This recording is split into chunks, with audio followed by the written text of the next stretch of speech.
Perkenalkan, nama saya Feby, umur saya 33 tahun, masih cukup muda ya. Saya lahir di Tanah Lembang, yang tepatnya di Desa Cibodas, Kecamatan Lembang, Kabupaten Bandung Barat. Kali ini saya akan membahas tentang budidaya tanam Horenso atau yang bisa disebut lem Jepang ya. Lem Jepang ini adalah salah satu komoditas tanaman, termasuk sayuran juga yang banyak dijual di pasaran. Adanya tuh di pasar-pasar tertentu. Semua pasar biasanya menjual tanaman sejenis ini. Cuman kebanyakan tuh kebutuhannya untuk supermarket atau pasar-pasar yang memang kebutuhan untuk resto gitu. Dengan pembahasan singkat ini, saya akan menjelaskan dari A sampai Z tentunya, tapi dengan secara singkat ya. Dan di tengah-tengah saya ini adalah kebun Horenso tersebut. Nah, marilah kita simak.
Bismillahirrahmanirrahim.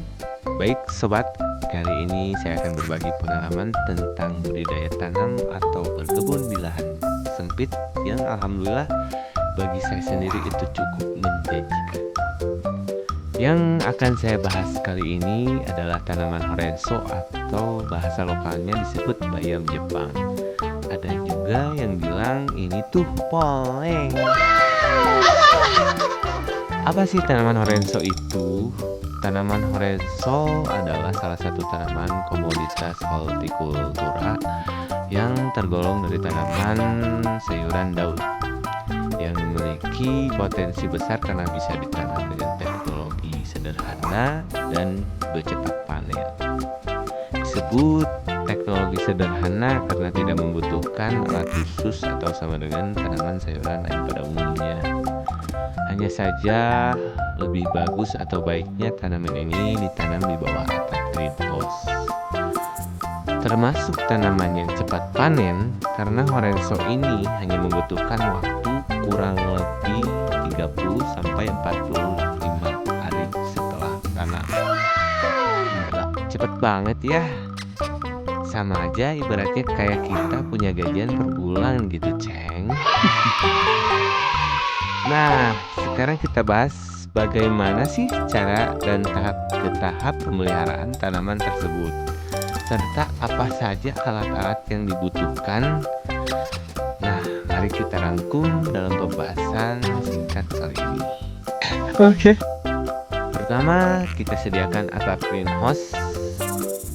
Atap greenhouse ini yang fungsinya selain daripada melindungi tanaman dari radiasi sinar UV matahari yang berlebihan, juga mengatur kadar air dari elemen cuaca ekstrim seperti hujan dan angin yang berlebihan, supaya tanaman bisa tumbuh optimal.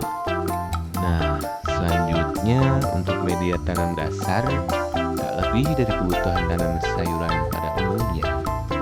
Seperti kita sediakan pupuk kandang atau kohe.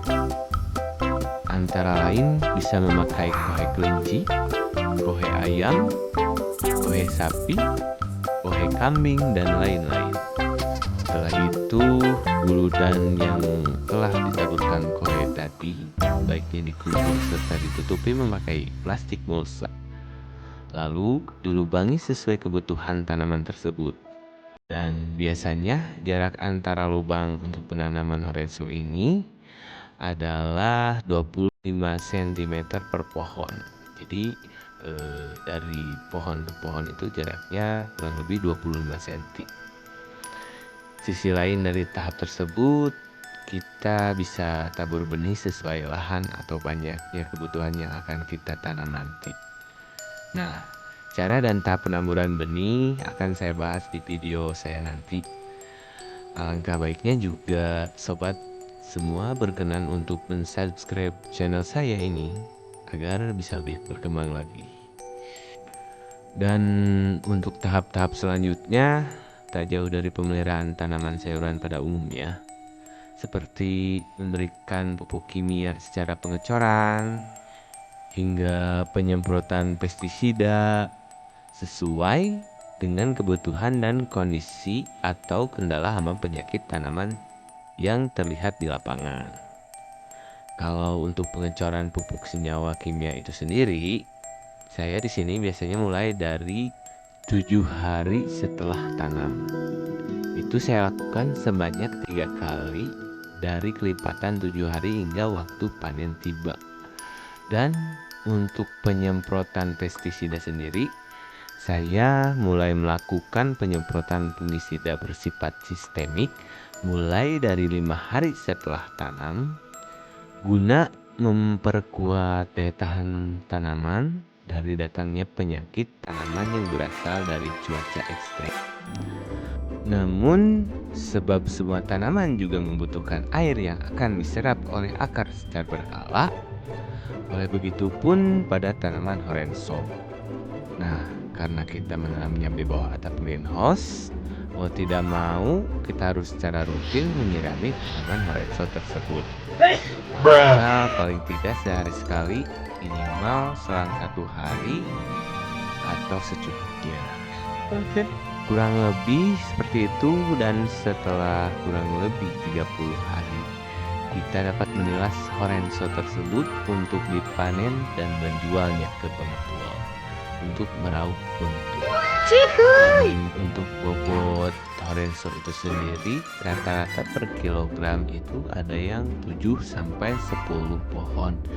Nah, di kebun saya sendiri ini yang luasnya kurang lebih 400 meter persegi, saya tanam nyampe 4.000 pohon. Kalau diakumulasikan per musim itu yang saya hasilkan adalah sebanyak 400 kg. Sedangkan harga jual ke pengepul itu rata-rata di 20.000 per kilogram. Jadi tinggal kalikan saja ya, Ceng. Baik sobat, demikian pembahasan singkat saya tentang pengalaman bertani atau budidaya tanam horenso ini, yang menurut saya cukup berpotensi juga menjanjikan. Terima kasih. Jangan lupa like, komen, dan subscribe ya. Wassalamualaikum warahmatullahi wabarakatuh.